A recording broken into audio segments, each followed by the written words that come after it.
I was around 12 years old, I accompanied my father to our family's longtime campground, where he was going to perform some lawn care work before the camping season began later that month. We were probably going to be there for a while, so I asked my dad if I could invite my friend to come with us, to keep me entertained while he finished up some mowing. To my delight, my dad agreed and said that he could come. For privacy purposes, I'll be referring to my friend as D. D and I had been friends for many years and had many of the same interests. Among those common interests was our curiosity for the unknown and paranormal. So while my dad was busy mowing, I suggested to D that we should try to do some EVP recordings in the cafeteria, just to see if we could capture anything, to which he happily agreed. The cafeteria was a 2-story cement and brick building, with the upstairs being where the kitchen and dining hall were, and the basement, otherwise known as the dungeon, was an old dorm that was being mostly used for storage, with a very big and dimly lit storage room, a long hall, a smaller storage room, and a rather large bathroom. The whole atmosphere down there always gave me the creeps. Myself and Dee made our way into the dining hall and sat down at one of the tables. We got out my old flip phone and started using the voice recording app to see if we could catch any voices or other unexplained sounds. We took turns asking questions and waiting for responses for about 5 minutes, but to no avail, until we heard some noises coming from the dungeon. We discussed going down there to see what the noise was, but chalked it up to being an animal, since it wasn't very uncommon for animals to get into buildings at this campground. So for the most part, we just brushed it off. We continued with our makeshift EVP session for about another 5 minutes, until we heard another noise coming from the dungeon, but this time we both froze in place. We looked at each other in shock, and what we were hearing. A friend looks at me and says, "Is that chanting?" At this point we're both freaked out, and decide to exit the cafeteria and just go on a walk. As we're walking, we start to speculate what the sounds were that we heard. I did my best to come to some logical explanation to what we were hearing. I mean, there was no way that there were people down there. We would have seen or heard them beforehand, right?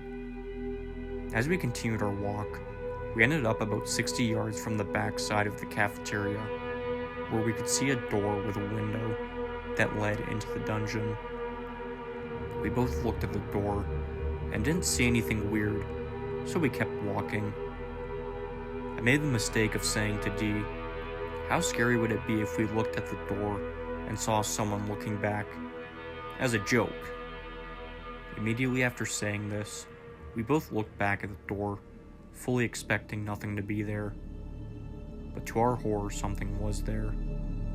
Not just something though, there were multiple people.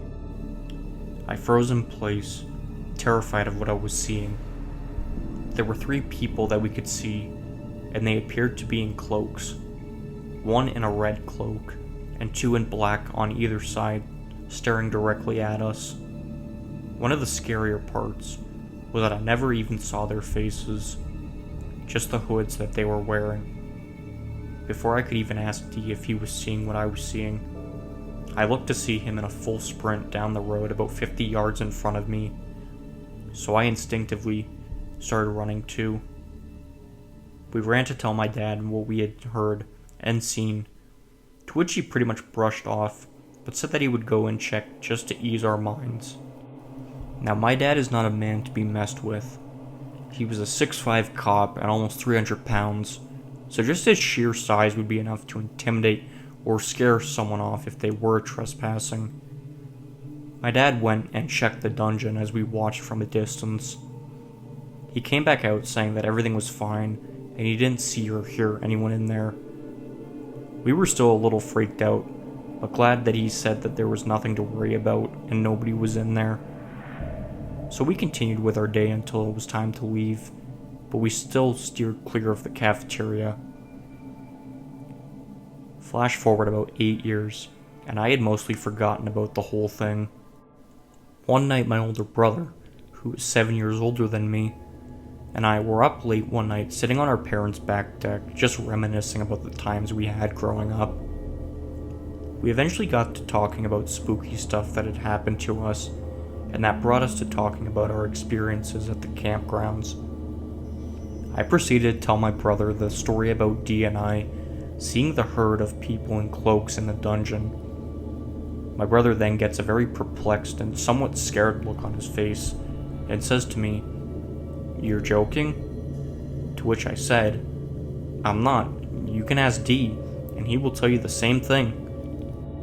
My brother, getting more and more freaked out by the story I'm telling him, proceeds to tell me something that has haunted me to this day. He tells me that when I was about 2 years old, a satanic cult had broken into the campground.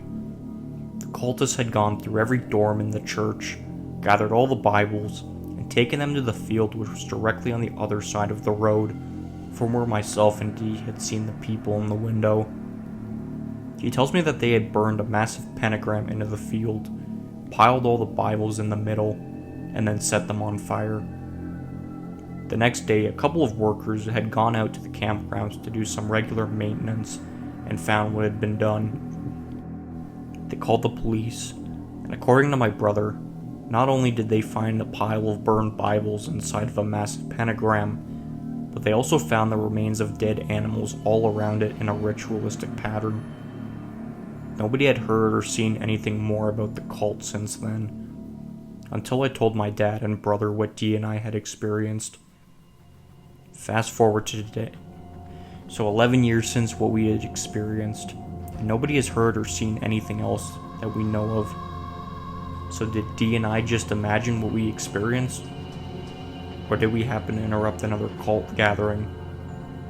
After hearing what my brother told me, and comparing it to what we saw, I find it hard to believe anything other than the latter.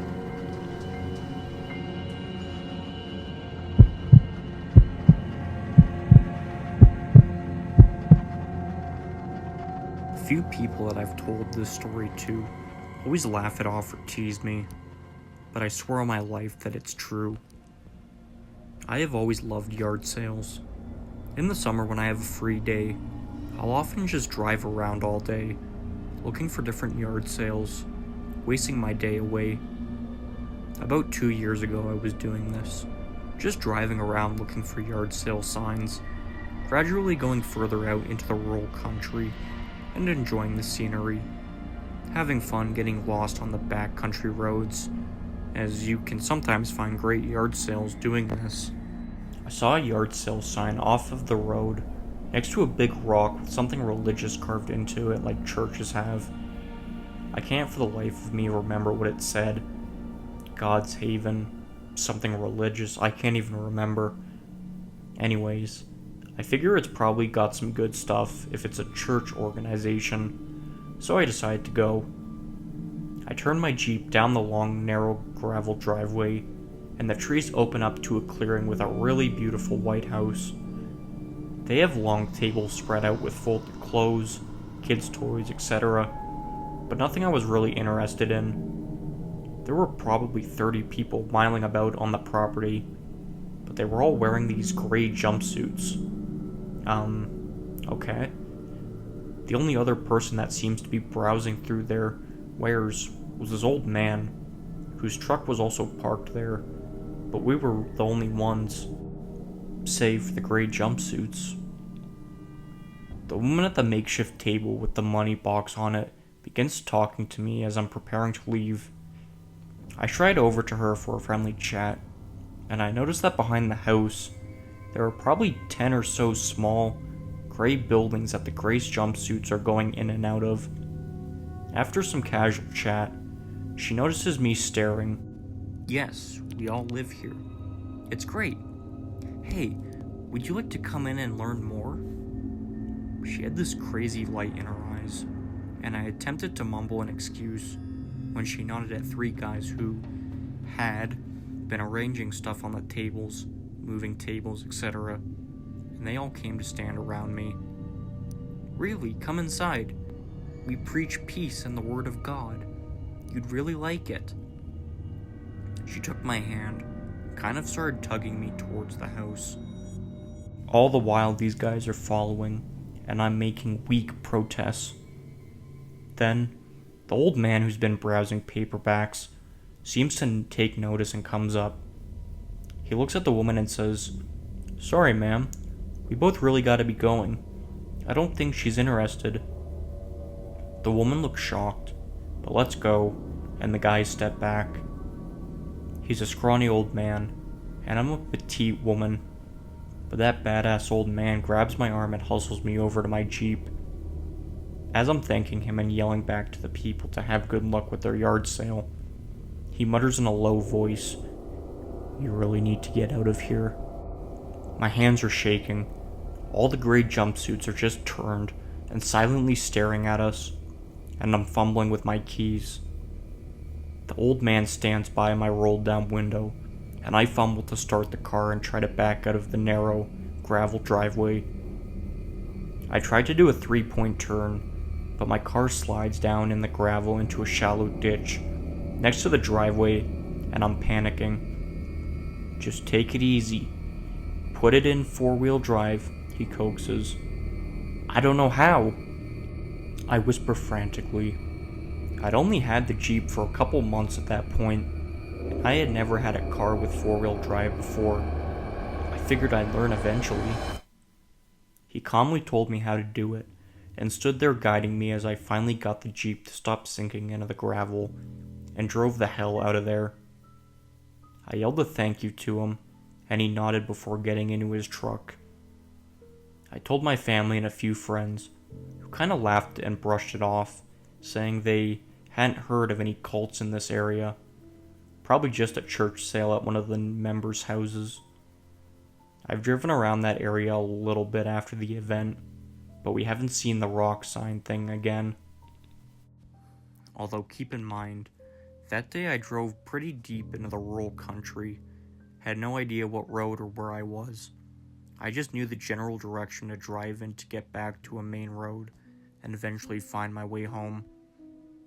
I think I may have escaped a cult that is kind of off the radar, but I swear to God it happened, and thank God that old man helped me get out of there.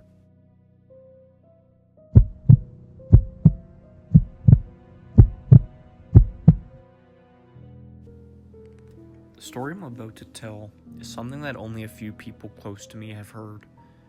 However, I never actually explained in detail what happened that night to absolutely anyone. For this story specifically, it is necessary to explain my general area I live in as it pertains to this event. I live next to Yellowstone National Park, which in and of itself has drawn millions of tourists each year. Part of the reason that I'm writing this is merely a warning to people who decide to visit during the summer months.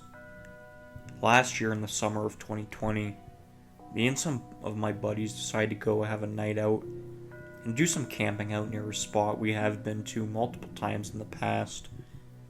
After all, this was right after things started to become normal again and lockdowns were being lifted. I decided to head up to the camp spot early in an effort to make sure my gear was still set up from earlier that day. I did this as an effort to reserve the spot, as it's first come first serve. Therefore, with everything in hand, I left my house right before sunset. We were all supposed to meet up within the hour, so I didn't really have any concerns of being by myself. I then began my 30-minute drive up to the location. When I finally arrived, I immediately noticed my tent and everything inside was gone. Now, just for some context, I staked the tent down in multiple areas just to be sure it stayed for the period I was gone. Inside was my sleeping bag and a few other miscellaneous items I left just to keep it weighted down. However, everything, literally everything, disappeared as if it was never there. I looked around, and even the stakes and rocks I placed on the outside were missing. I immediately knew something was wrong, because I did not see any campers on the way up. I do not have a cell service as it's a couple miles back into the wilderness. I then decided to drive back down from where I came to get service and get a hold of my friends and let them know what happened. Least to say, I was not happy with the situation and knew that whoever took my belongings were still in the area, as it had only been there for an hour or two. However, my friends insisted that I stayed and at least hang out for a few hours, as it took weeks of planning. So once I made sure that everyone arrived, I then decided to go around the area in search of any sign of footprints or indications that maybe these people were close by. As you can guess, I wasn't able to find anything. I eventually played it off and decided I would just look for it in the morning and contact the Forest Service to report it missing.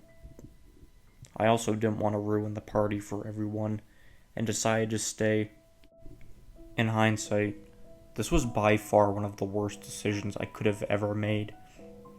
As the night went on, everything seemed fine, so I thought. Around 1 or 2 in the morning, most of my friends decided to call it a night. I ended up sleeping in my truck. This was perhaps one of the better decisions that I made that night.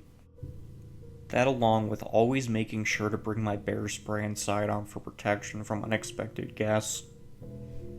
I eventually fell asleep. However, it's important to note that I was still a bit on edge, as only a couple hours before all my belongings were taken. I decided to leave my window rolled down a bit just in case I heard anything creep up on us in the middle of the night. After about 2 hours of me being asleep, my worst nightmare came true. At first, I just heard something moving around outside of our camp. This was enough noise to wake me up, and I immediately froze and didn't move whatsoever. Therefore, this was partially because I knew whatever was making the noise was large. Not just a raccoon or any smaller creature. I was then paralyzed, just listening intently to whatever was happening outside of our camp. My first thought was that it was a bear. We also had sightings recently in the area. At one point, I swear it could have only been maybe 20 to 30 yards away. Also, another key point I noticed was that there was absolutely no other noises. Usually there's grasshoppers or birds, but it was complete and utter silence. Now in a wilderness, that's never a good sign. It means there's a large predator or something of the like in the area. Meanwhile, it's pitch black outside, and our fire had completely gone out. After about 15 minutes of not hearing anything, I decided I was just needed to stop being paranoid. But just as I was about to fall back asleep, I saw something to the right of our campsite. It was just a few yards away from our fire pit, and probably about 20 yards from me. To my absolute horror, it was a person. I immediately freaked. This was no average person either, let alone the fact that it's 3 or 4 in the morning and you're in someone's campsite. This person was wearing what I made out to be some kind of mask. I got a very good look of whatever it was, and it was a deer skull on their face. They were wearing a black robe, and that's about all I noticed. I sure didn't want to leave my truck and confront this person, so I did what I thought was best. I turned my truck on and began honking the horn until all of my friends were awake. I rolled down the window and told them we need to get out of here immediately. After seeing what I saw, they did exactly that. Meanwhile, this person hasn't moved, mind you. Just as I thought it was bad, the situation got even worse. More of these figures began appearing in front of us through the trees, wearing the same outfits as the mentioned earlier, but with multiple of masks. I immediately put my truck in a reverse and began speeding away. They began walking closer and closer, but luckily I was able to drive out of the spot in time. As I began to speed down the road out of there, 3 more of these figures appeared out from the side of my truck. this time with a dog, and a way more aggressive than the previous ones I saw. They began throwing rocks at my truck and chasing after me. At one point, they were literally right next to my passenger window until I accelerated even more and eventually lost them. As I looked back in my mirror, I saw only one figure left, just simply peeking and staring at me from behind a tree. This image is forever seared into my mind. From that night on, I refused to ever go up there. I've never, ever spoke of this to anyone. Even when I was around my friends that experienced this, we never mentioned it to each other. It's been over a year now since this happened, and well, all I can say is that I believe these people were in some sort of cult. I heard other stories about similar events happening, and even cattle completely disappearing. It's very barbaric, and you wouldn't think that such a beautiful national park that attracts so many people year-round would have such a dark and disturbing secret. My advice to anyone that decides to travel to these mysterious and preserved parks of intrinsic beauty would be to always bring protection of some kind. Likewise, make sure you let others know about your plans and never go alone. There are hundreds of missing people reported across the national parks inside the US, and I could have very well been one of them if I had stayed just a few minutes longer. Nature has a way to attract very different types of people. Some want to explore and push themselves to their limits. Meanwhile, some simply don't want to be seen and lurk in the darkness of night. A former Green Beret once told me, the key to survival was always being aware of your surroundings and listening to your instincts. If a particular situation doesn't feel right, chances are it's not. Stay safe, everyone.